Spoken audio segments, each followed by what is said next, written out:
ग्राम गगड़ा की पहाड़ी पर विराजमान मां अन्नपूर्णा के दरबार के लिए प्रतिवर्ष अनुसार इस वर्ष भी नए साल के अवसर पर बालाघाट जिले के गोंगलवाई ग्राम में चुनरी यात्रा निकाली गई, जहां भारी संख्या में ग्रामीणों और श्रद्धालुओं ने विभिन्न कठिनाइयों का सामना करते हुए खजाने वाली माता मां अन्नपूर्णा के दरबार में हजारी लगाकर मां अन्नपूर्णा देवी को चुनरी भेंट की। साथ ही श्रद्धालुओं ने माता रानी से इस नवीन वर्ष पर देश में अमन शांति हेतु आस्था और श्रद्धा से प्रार्थना भी की। माता का दरबार में उपस्थित श्रद्धालुओं ने बताया कि वर्ष 2006 में माता रानी ने गांव के गुरुजी वीर सिंह अडमे को स्वप्न देकर इस दुर्गम पहाड़ी में प्रकट होकर जानकारी दी थी। माता रानी ने भक्तों को पत्थर की मूर्त के रूप में दर्शन दिया था। तभी से यहाँ श्रद्धालुओं का आना जाना लगा रहता है।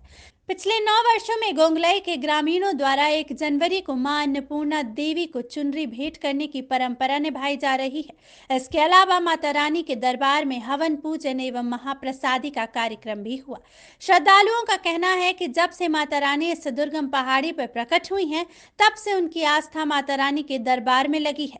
यहाँ आने वाला हर भक्त माँ से मन्नतें मांग कर जाता है और माँ उसे खाली हाथ नहीं लौटाती। मां अन्नपूर्णा उनकी मन्नतें पूरी करती हैं। यहाँ कई पीड़ितों को मां का सहारा मिलते देखा है, इसलिए लोगों के मन में मां के प्रति आस्था भी कूट कूट कर भरी हुई है। सितंबर 2006 में माता जी प्रकट हुई है जी। क्या कुछ ख्याति है माता जी की? माँ की बहुत सी ख्याति है, उसके चमत्कार को तो गिनाया नहीं जा सकता जी।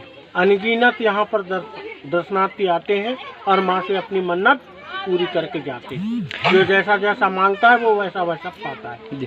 देखा जाए तो काफ़ी सघन जंगलों के बीच में माता रानी पहाड़ पर प्रकट हुई है। कैसे पता चला कि आप माता जी विराजमान हैं और कैसे कैसे जानकारी लगी आप लोगों को? माँ जो है यहाँ पर जो है हमारे बड़े गुरु जी को सपना आया जी, जिनका फुल नाम है वीर सिंह अडमे जी को जी। और हमारे बड़े गुरु जी यहाँ पर आए और माँ की भक्ति में लीन होकर के बावर गुफा के मझार जो है जाकर के माँ को चिन्हित किया कि माँ अन्नपूर्णा है। माँ अन्नपूर्णा माचा मुंडा पगला मुखी तुर्जा भवानी शेष नांग की छाया है, बड़ी अद्भुत सी इसकी माया है। कहाँ कहाँ से श्रद्धालु यहाँ पहुँचते हैं? यहाँ कश्मीर से लेके कन्याकुमारी से कश्मीर तक के लोग जो हैं यहाँ पर आ चुके हैं। अच्छा, आज 1 जनवरी नया वर्ष का शुभारंभ है, काफ़ी जलसा देखने को मिल रहा है। यहाँ पे दूर दूर से श्रद्धालु भी यहाँ पहुँचे हुई है। क्या विशेष कार्यक्रम है आज यहाँ पर? आज यहाँ पर जो है माँ भगवती के दरबार में हवन पूजन रखा गया था जी। पान प्रसादी रखी गई थी जी। कुछ श्रद्धालु चुनरी लेकर के भी आए और हैं। कुछ श्रद्धालु जो है चुनरी लेकर। कहाँ से आई है ये चुनरी? गोंगले से आई है। अच्छा, गोंगले से आई है। यहाँ पे हम लोग जब आए माता रानी को खोजने के लिए जी, तो यहाँ पे सघन जंगल था और कम से कम यहाँ पे 600-700 लोग थे, आसपास के एरिया के सभी लोग थे यहाँ पे जी। माता रानी की तलाश में सब लोग जुटे थे। अच्छा, कैसा पता चला कि यहाँ पर माता रानी विराजमान हुई है? ये तो बहुत लंबी कहानी है जी। 2006 में माता जी चिन्हित हुई जी। 2003 में मैं अपने घर में था जी और मधुमक्खियाँ मेरे घर में प्रवेश की जी। जिसके कारण मेरी माँ की तबीयत खराब हुई।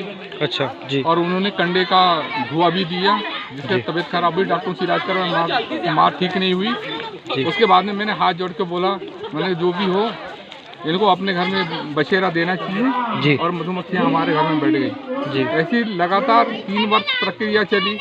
एक बूढ़ी माता यहाँ से लाठी टेकती हुए मेरे घर के पास घर में आती थी। अच्छा। और वो मधुमक्खी के छत्ते को देखती थी और वापस बिना बोले ही चली आती थी। एक क्रम 3 साल तक के चला जी। उसके बाद में तीसरे साल के लास्ट में फिर वो बूढ़ी माता बोली, बेटा मैं इस गांव की पहाड़ी में रहती हूँ और मेरा पूजा पाठ नहीं हो रहा है, बोले गांव वालों को बताओ इस संबंध में और यहाँ पे आरती लेके आओ। मतलब आज माता जी के दरबार को लगभग 14-15 वर्ष से बीत चुके हैं। 14-15 वर्ष हो गए। कहाँ कहाँ से श्रद्धालु यहाँ पहुँचते हैं? यहाँ तो बहुत दूर दूर से आते, काशी के भी आए हैं यहाँ पे साधु संत महात्मा लोग। और ये महाराष्ट्र, छत्तीसगढ़, जयपुर जी।